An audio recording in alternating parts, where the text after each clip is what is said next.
वहीं supreme court में वक्फ संशोधन कानून पर लगातार दूसरे दिन सुनवाई हुई। अब इस पर अदालत 5 मई को अगली सुनवाई करेगी।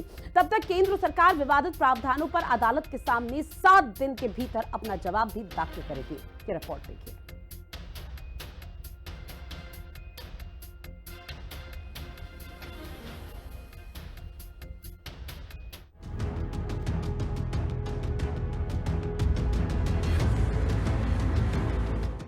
वक्फ कानून के खिलाफ एक लड़ाई हिंसा के रास्ते बंगाल में सुलगाने की कोशिश हुई, तो दूसरी लड़ाई जमहूरी तरीके से अदालत में लड़ी जा रही है।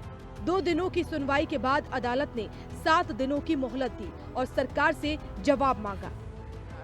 साथ ही साथ जो स्टेट गवर्नमेंट्स हैं वो भी अपना रिस्पॉन्स देंगे और ये कहा गया है कि अगली तारीख पर सुनवाई इस पूरे मामले की जारी होगी।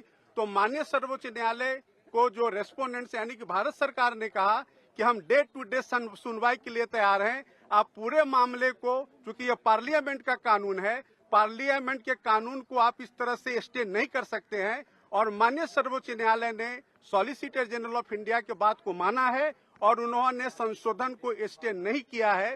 सिर्फ उन्होंने उनके 2 पॉइंट पे सॉलिसिटर जनरल के बात को रिकॉर्ड पे लेकर के और अगली तारीख 5 मई मुकर्रर कर दिया है और 5 मई से इस मामले की सुनवाई शुरू हो जाएगी। जितने अमेंडमेंट सरकार ने उसमें लाए थे, हमने उसकी मुखालिफत की और हमने डाइसेंट रिपोर्ट दिया। पार्लियामेंट में भी मैंने उस पूरे बिल की मुखालिफत की।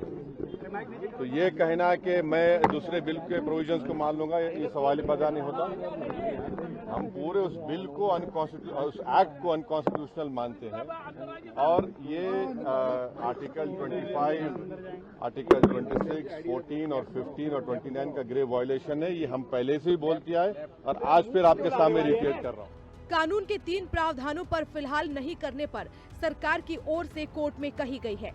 मुस्लिम पक्ष के वकीलों और नेताओं ने दावा किया कि अदालत से उन्हें बड़ी राहत मिली है। गवर्नमेंट हुकूमतें अपने अपने तौर पर जो है रिकॉर्ड को इधर उधर करती रहती हैं। कोई भी प्रॉपर्टी एक्वायर की और रेवेन्यू रिकॉर्ड में गवर्नमेंट का आ गया तो क्या वो चीज़ थोड़ी ना खत्म हो जाएगी। जो वहाँ एग्जिस्ट करती है वो जिस पर्पज के लिए, अगर वो वक्त, अगर ये कब्रिस्तान के लिए यूज हो रहा है तो वो कब्रिस्तान है, मस्जिद के लिए यूज हो रहा है तो वो मस्जिद है, मदरसा, ईदगाह, ये सारी चीजें हैं। तो अगर वो है तो आप उसको क्यों बदलना चाहते हो, उसका नेचर क्यों बदलना चाहते हो? दरअसल पिछले 2 दिन की सुनवाई में सुप्रीम कोर्ट में वही सवाल उठे हैं। वक्फ बाय यूजर रजिस्टर्ड होनी चाहिए। 14वीं-15वीं सदी की मस्जिदों के पास कहां से कागजात, ये बड़ा सवाल। सेंट्रल वक्फ काउंसिल में सिर्फ 2 सदस्य गैर मुस्लिम, हिंदू ट्रस्ट में मुस्लिम सदस्य रख सकते हैं। वक्फ और सरकारी संपत्ति विवाद में कलेक्टर की रिपोर्ट पर फैसला, सिविल कोर्ट करे फैसला, कलेक्टर की रिपोर्ट क्यों अंतिम? कानून के इन्हीं प्रावधानों पर सरकार से जवाब तलब किया है और इनमें सबसे ज्यादा जोर वक्फ बाय यूजर वाले प्रावधान पर है, क्योंकि अगर भारत में वक्फ के पास 8 लाख संपत्तियां हैं तो उसमें 4 लाख संपत्तियां वक्फ बाय यूजर वाली हैं, यानी वो रजिस्टर्ड नहीं है।